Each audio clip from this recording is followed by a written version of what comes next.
waliigalteen dhukaasa dhaabuu Israa'el fi Hizbollah gidduutti godhame cabuun dhagahame.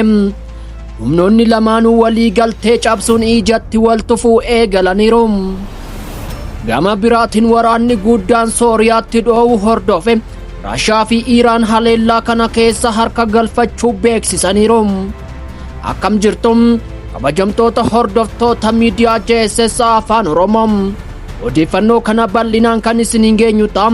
Aga dhumaatti subscribe, like, share gochuun waliin turaan affeerraa keenya kabajaati.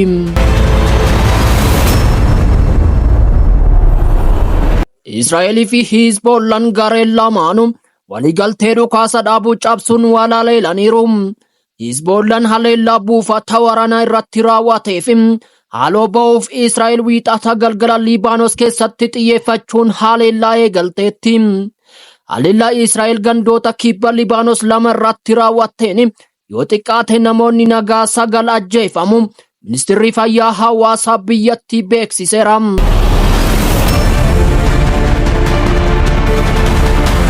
Raayyaan ittisaa Israa'el galmoota fi bu'uuraalee misoomaa Hizbollah guutummaa Liibaanos irratti rukutee akka ture ibsuun waliigaltee dhukaasa dhaabuu kanaaf kutannoo qabaachuu isaa irra deddeebiin ibsaa tureera.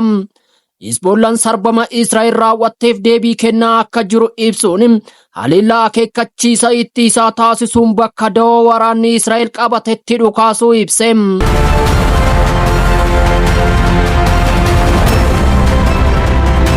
Haleellaa Hizbollah naannoo Shebaa Farmis jedhamuun beekamu daangaa Israa'el fi Liibaanos sadarkaa addunyaatti falmisiisaa ta'e beekamu irratti raawwateen miidhaan akka qaqqabe beekameera.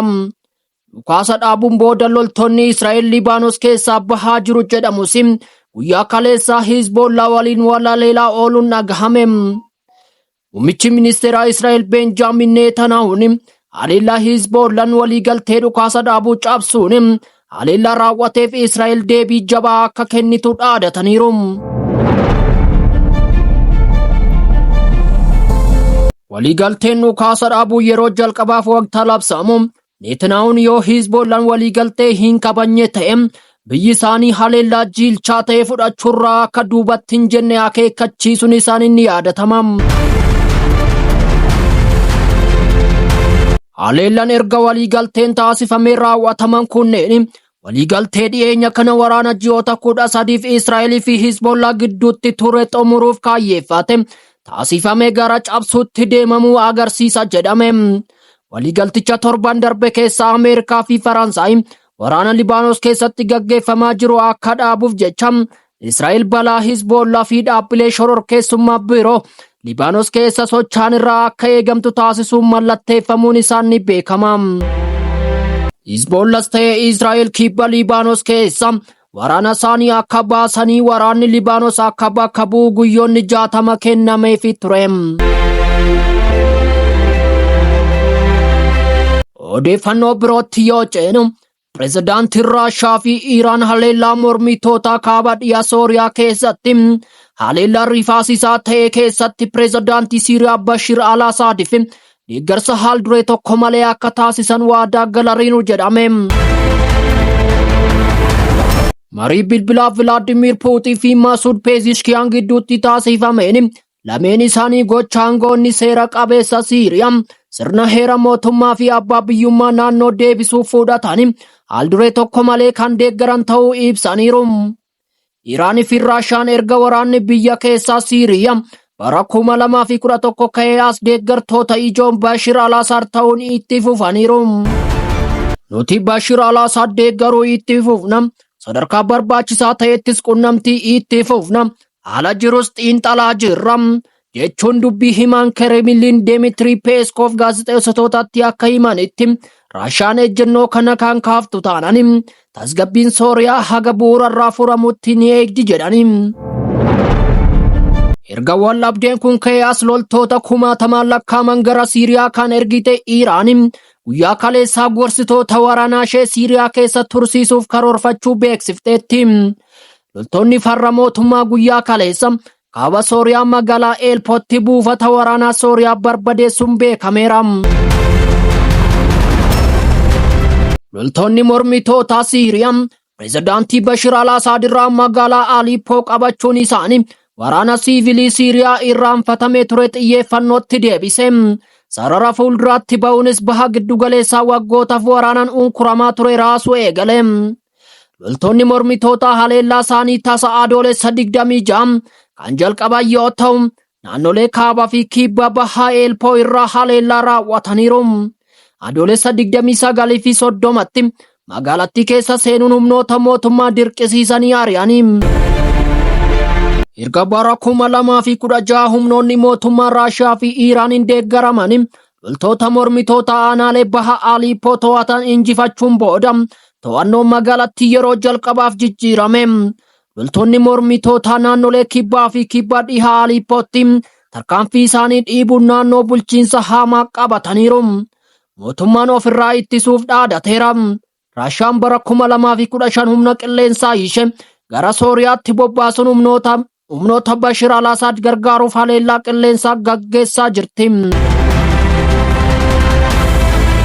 Wallabdeen kun waggoota keessatti hammaataa akka ta'e kan agarsiisu yoo ta'u, bara 2011 yeroo waraanni kun fincila biyyoota Arabaa keessatti ka'e hordofuun bulchiinsa Bashir al-Assad irratti ka'e irraa eegale lakkoofsa namoota 100,000 lakkaa'aman du'an galaafatee jira. Uummanni miliyoona hedduutti lakkaa'aman biyyoota garaagaraatti baqachuuf kan saaxilaman yoo ta'u, waraana kanaan Sooriyaan zoonii humnoonni alaa lafa loltoota isaanii itti qubachiisanitti qoodamtee jirti. Raashiyaa fi Iiraan naannolee mootummaa jala jiran irratti olaantummaa kan qaban yoo ta'u, kunis kutaa Siiriyaa keessaa isa guddaadha jedhame.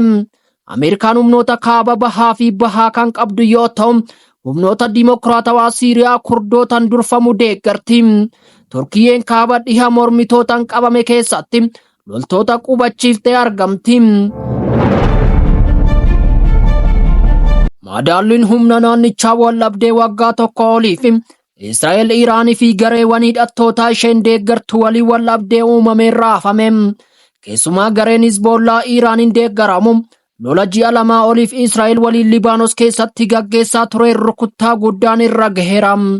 Hizbollaan bara 2016tti Bashir al-Assad Aleppo akka deeffatee qabatu gargaaruun isaan ni yaadatama.